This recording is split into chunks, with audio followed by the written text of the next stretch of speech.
Don, how did you? When did you started out? Was like UFC 8? Was that your first fight? No, it was first in UFC. I fought first in before. UFC. Yeah, You fought boxing and kickboxing before that, right? No kickboxing. No kickboxing. I did boxing. I fought my first two as Don Frye, and I won those. And then I had an argument with my trainer, and so we split.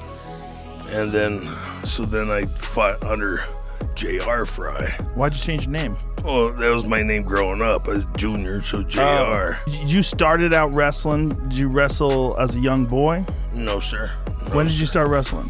As a freshman in high school. And then when did you box? When I got out of college. Oh, so most of it was, that's fairly late in life to box, right? Oh, yeah.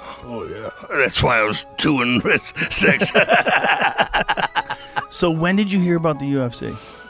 I was a fireman, I just did the boxing and then got out and started doing odd jobs for, a year and a half. And, somebody told me about being a fireman, about, working 10 days a month, I had a restaurant. Right. So, hell, that's a job for me, 10 days a month, I can do that. You're doing the 24-hour shifts? Yeah. You stay there at the firehouse? Yeah. Yeah, so I got on the phone, called up all the cities in the state of Arizona. Nobody was hiring. So I called up Santa Fe, New Mexico. They said, yeah, we're going to run a test. And so I went over there and tested and passed the test. There you go. I'll leave that over there for you. Thank you, sir. And I went through their, I think it was like a 6-month or more academy, In the fire department? Yeah. Really? 6 months? Yeah. Wow. It was a hell of an academy. It really was. Sometime I worked at a psych facility too, A psych facility? Psychological. Oh, yeah. Psychological facility? Yeah. What'd you do there? Like restrain patients? Yeah. Yeah. And what's harder, horseshoeing or restraining patients? Horseshoeing, I broke a kid's arm, so, just a headlock. They did a breakout where, 20 of 30 of them run off, and then you got to herd them back in. And, really? Well, yeah, and a couple of them act out, and one of the guys had the kid restrained he had him from behind, had his arms pinned. Kid started slamming his head into his face.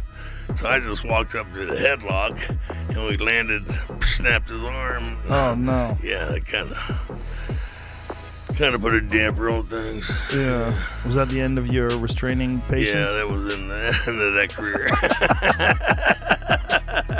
So how does it make its way to the UFC? Do you remember when you found out about the UFC?